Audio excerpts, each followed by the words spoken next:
Assalamualaikum warahmatullahi wabarakatuh. Alhamdulillah wassalatu wassalamu ala Rasulillah wa ala alihi wa man walah wa la haula wa la quwwata illa billah.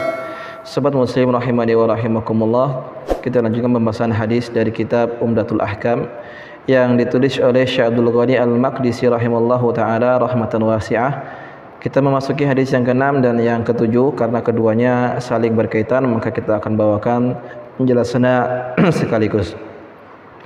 Hadisnya dikeluarkan oleh Imam Al-Bukhari dan Imam Muslim dari Abu Hurairah radhiyallahu taala anhu, Nabi yang mulia sallallahu alaihi wasallam bersabda, "Idza syaribal kalbu fi ina'i ahadikum falyaghsilhu sab'an wa li muslimin ulahunna biturab." Apabila ada seekor anjing yang minum dari bejana salah satu di antara kalian, maka basuhlah atau cucilah sebanyak 7 kali cucian.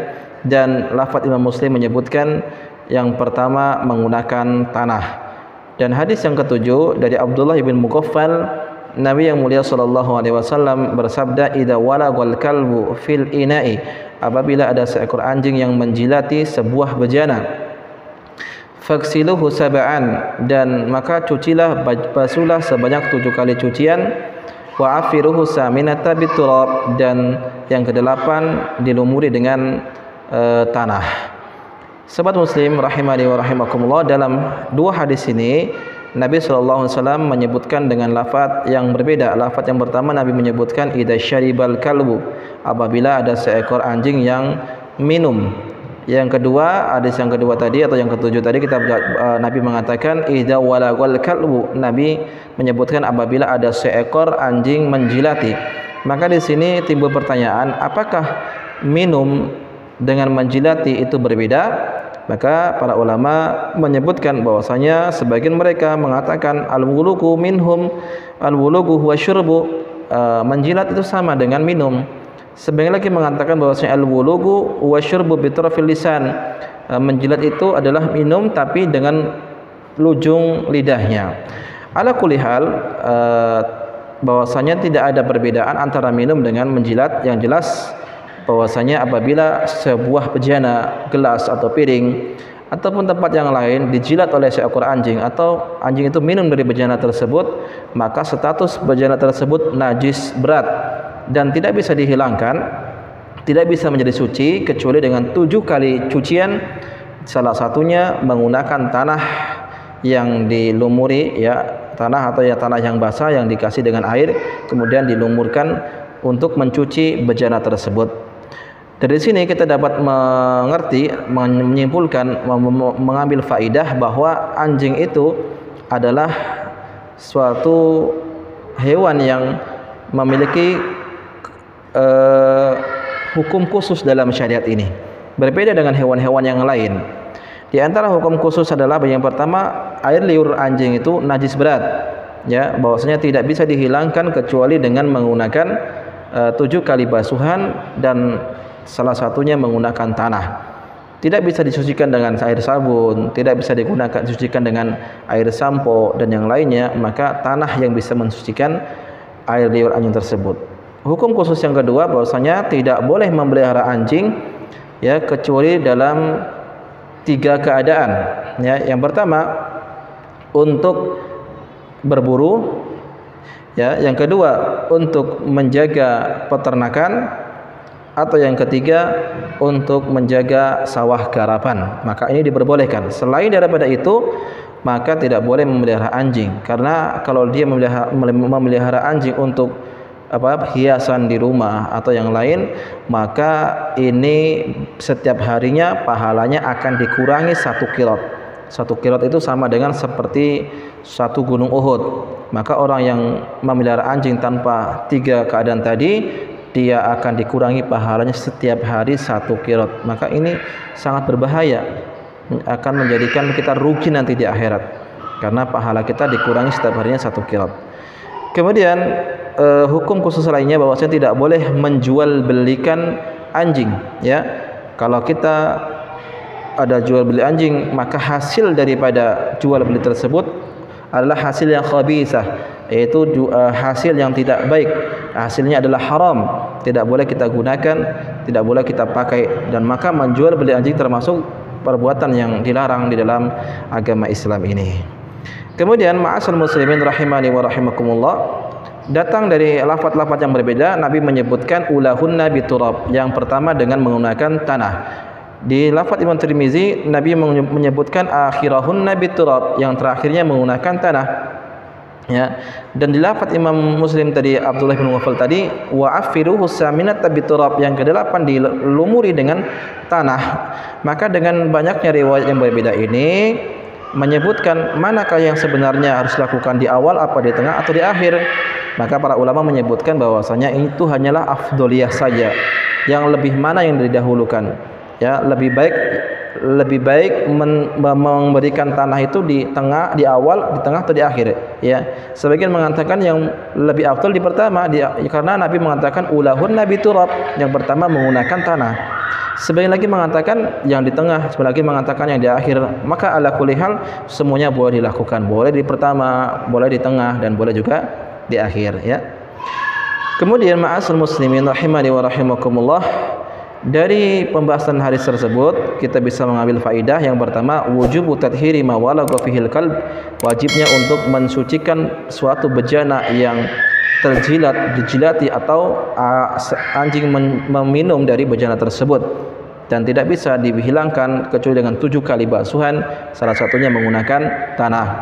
Kemudian yang selanjutnya adalah tidak ada bedanya antara satu anjing dengan anjing yang lain, baik itu anjing berburu, baik itu anjing untuk menjaga menjaga tanaman, atau anjing untuk menjaga peternakan, atau bahkan itu anjing hias. Maka semua air liur anjing itu adalah najis hukumnya, dan itu termasuk najis besar. Kemudian yang selanjutnya adalah di sini kita ingin menjelaskan apakah yang najis dari anjing itu hanya air liurnya saja, atau semua benda atau semua anggota tubuh yang ada pada anjing tersebut adalah najis. Maka di sini kita akan menjelaskan sebagaimana yang dibawakan oleh Syekhul Islam Ibnu Taimiyah rahimallahu taala dalam Al-Fatawa Al-Kubra, bahwasanya beliau menyebutkan ada 3 hukum, yaitu bulu anjing. Ini di luar dari pembahasan air liur anjing. Jelas kalau air liur anjing semua mengatakan bahwasanya itu adalah najis. Tapi kalau bulunya dengan bulu anjing bagaimana? Apakah itu najis atau tidak? Syekhul Islam Ibnu Taimiyah rahimallahu taala menyebutkan dalam Fatwa Al-Kubra ada 3 pembahasan. Yang pertama yaitu anjing semuanya najis termasuk bulunya. Ya, ini pendapat daripada Imam Syafi'i, Imam Ahmad dalam salah satu pendapat beliau. Pendapat yang kedua, anjing semuanya tidak najis. Jadi air liurnya pun tidak najis, bahkan bulunya pun tidak najis. Ini pendapat yang dibawakan oleh Imam Malik menurut keterangan yang masyhur. Adapun pendapat yang ketiga yaitu anjing air liurnya najis sedangkan bulunya tidak najis.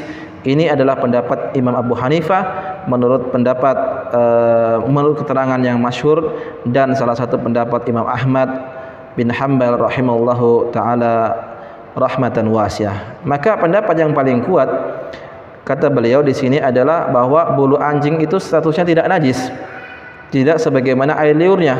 Untuk itu jika ada bulu anjing yang terbasahi, atau jika ada bulu anjing yang basah kemudian terguyur air kemudian mengenai pakaian seseorang, maka dia tidak wajib mencucinya. Ini merupakan pendapat mayoritas ulama seperti Abu Hanifah, Imam Malik, dan Imam Ahmad dalam satu riwayat, ya, dikuatkan oleh Syekhul Islam Taimiyah rahimahullahu taala dalam Al-Fatawa Al-Kubra. Kemudian Syekhul Islam Taimiyah rahimahullahu taala menyebutkan alasan kenapa air liur anak anjing itu najis kemudian bulunya tidak najis. Maka beliau menyebutkan untuk menentukan hukum itu najis atau bukan harus berdasarkan dengan dalil. Tidak boleh memvonis ini haram, ini halal kecuali dengan dalil yang jelas. Sementara dalil-dalil yang ada dalam hadis tersebut, Nabi sallallahu alaihi wasallam hanya menyebutkan air liurnya saja, tidak menyebutkan bulunya. Ya, sebagian Nabi menyebutkan al-halalu ma halallahu fi kitabihi wal haramu ma haramallahu fi kitabihi wa ma sakata anhu fa huwa afa anhu. Yang halal, benda yang halal itu apa yang Allah haramkan dalam kitabnya. Benda yang haram apa yang Allah haramkan dalam kitabnya juga. Dan apa yang Allah diamkan, maka itu termasuk apa yang Allah maafkan. Artinya apa? Bagian anjing yang dinyatakan najis dalam hadis adalah air liurnya saja, ya, dan tidak disebutkan bagian anggota badan yang lainnya. Maka dengan demikian, ya, apabila seorang mengatakan air liur anjing najis, kemudian bulunya tidak najis, maka ini pendapat yang betul. Tapi sebagian mengatakan bahwasanya air liur anjing itu najis, kemudian semuanya itu najis, maka ini juga pendapat yang menurut beliau kurang tepat, ya, karena menentukan ini najis dan tidak itu harus sesuai dengan dalil ya dari Nabi Shallallahu Alaihi Wasallam. Tentu kita kembali kepada apa yang dikatakan oleh Nabi Shallallahu Alaihi Wasallam dalam masalah ini, karena sebaik-baik petunjuk adalah petunjuknya Rasulullah Shallallahu Alaihi Wasallam. Ya, maka kita sebagai Muslim ketika mendengar dan melihat penjelasan Nabi Sallallahu Alaihi Wasallam harus sami'na wa ata'na, kita mendengar dan kita mentaati. Wallahu taala alam. Ini pembahasan yang bisa kita bawakan terlepas dari perselisihan para ulama. Maka yang jelas air liur anjing itu adalah najis. Adapun bulunya itu khilaf di antara para ulama, sebagian mengatakan tidak najis, sebagian mengatakan najis. Maka kita kembalikan kepada pendapat para ulama. Menurut Syekhul Islam Taimiyah rahimallahu taala bahwasanya bulunya itu tidak najis, tetapi air liurnya saja yang mengandung najis. Demikian yang bisa saya sampaikan. Wassallallahu nabiyana Muhammadin wa ala alihi washabihi ajma'in. Assalamualaikum warahmatullahi wabarakatuh.